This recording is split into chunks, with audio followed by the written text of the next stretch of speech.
kami sa ano, Padre Pio National Shrine.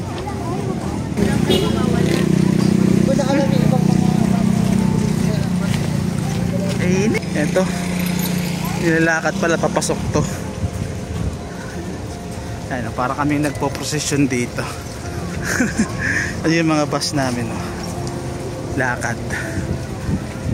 National Shrine daw ito, Padre Pio, yung healing, related sa healing. Daming tao. Ito ayun. Yung pala yan, oh. Daming tao. Makita dito. Ito, nasa entrance na kami. Naiwan kami ng group namin, bus number. National Shrine of Saint Padre Pio. Ayun. Sundan ko lang si Liam. Saan yung bus for? Yun na.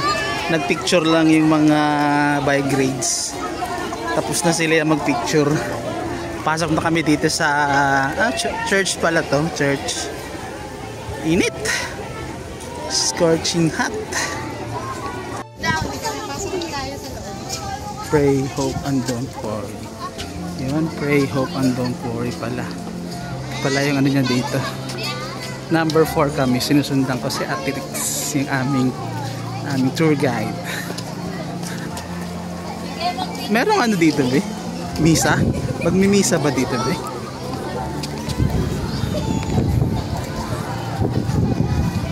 Di ba ano to, be? Parang meron tong overlooking.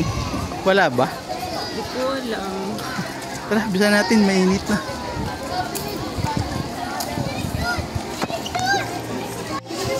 Ito yung church ng ano, Padre Pio. Malaki pala. Hindi ko lang alam kung may misa ba dito ngayon. Ayan. Pinaka-centerpiece niya yung ano, nakahang na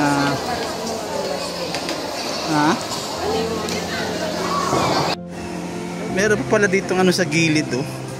Mga bench para sa misa. Lawak pala dito. Ayan, Jacob. Ayan, oh. Paikot. 360 views. May souvenir shop dito, eh. Bibili daw si Liam ng rosary niya. Ayan, dito sa loob. Katabi lang ng simbahan mismo.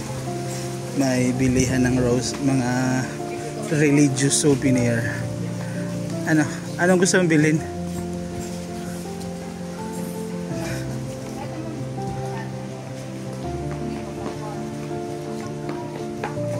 Ito yung binili ni Liam na ano, rosary ba yan? O parang ano lang? Necklace. 100, necklace daw, 100.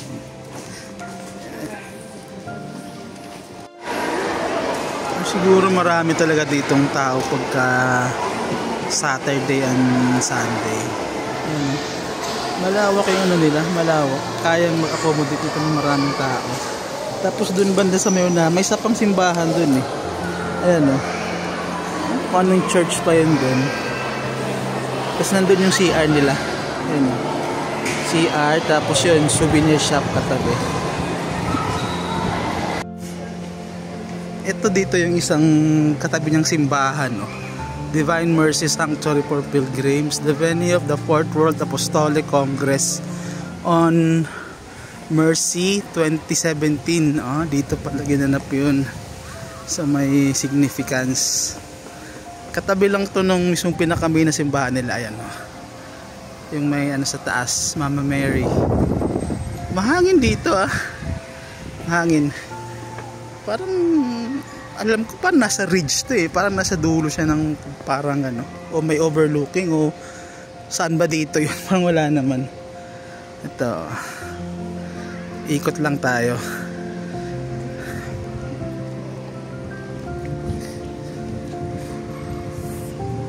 San Pablo, mga saints, mga rebulto.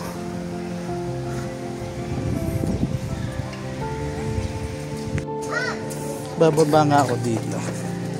Hindi pa baba dito, eh. Tingnan natin kung anong makikita natin dito. malawak yung property.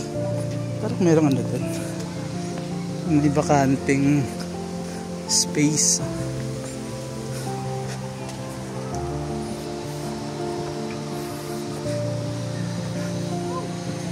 Ang milagrosa ang Padre Pio. Ay, marami pa dito ng mga ano, mga saints.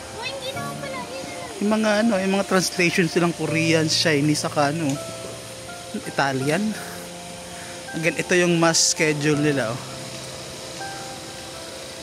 And everyday may mass. Sunday, 4 sa umaga, 3 sa hapon.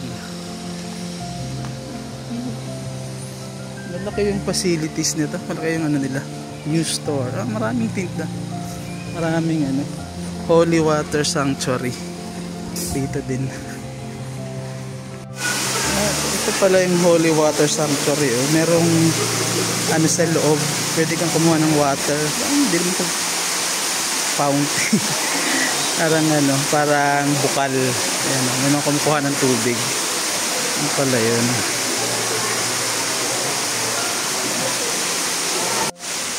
Gumawa ako ng ano kanina, prayer intentions, the usual na prayers natin sa ating ano, sa buhay. Ito yung Holy Water Sanctuary. Move tayo sa next. May candle store din pala dito, oh. Ayan, oh. Pwede kang mag ano, pray din. Marami silang ano, marami silang mga I don't know kung pwede siya matawag na attractions, pero parang ganoon na rin. Yan, mga pwede kang mag ano, ng candles.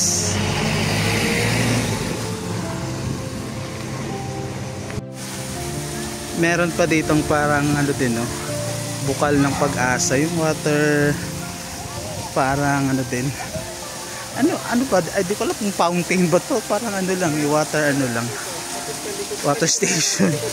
The fountain niya, exactly, Padre Pio Fountain of Hope.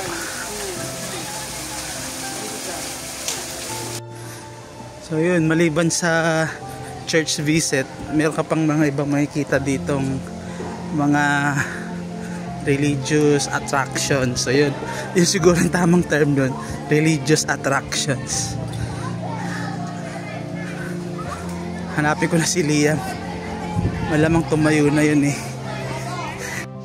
So ayun, okay na siguro to, pinatawag na kami sa bus. Tara, balik na tayo sa bus at merong sinusunod na oras, pero marami pa naman dito eh. Marami pa namang shenans dito, pero mabuti na yung sure tayo.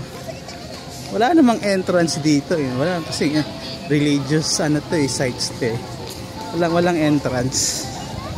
Yung parking malawak eh, kabi-kabila yung parking. Tapos yung mga ano, yung mga marami din sila dito ng ano, the usual pasalubong, yan, mga local Batangas products. So ngayon, naiwan na ako ngayon. Naiwan na ako.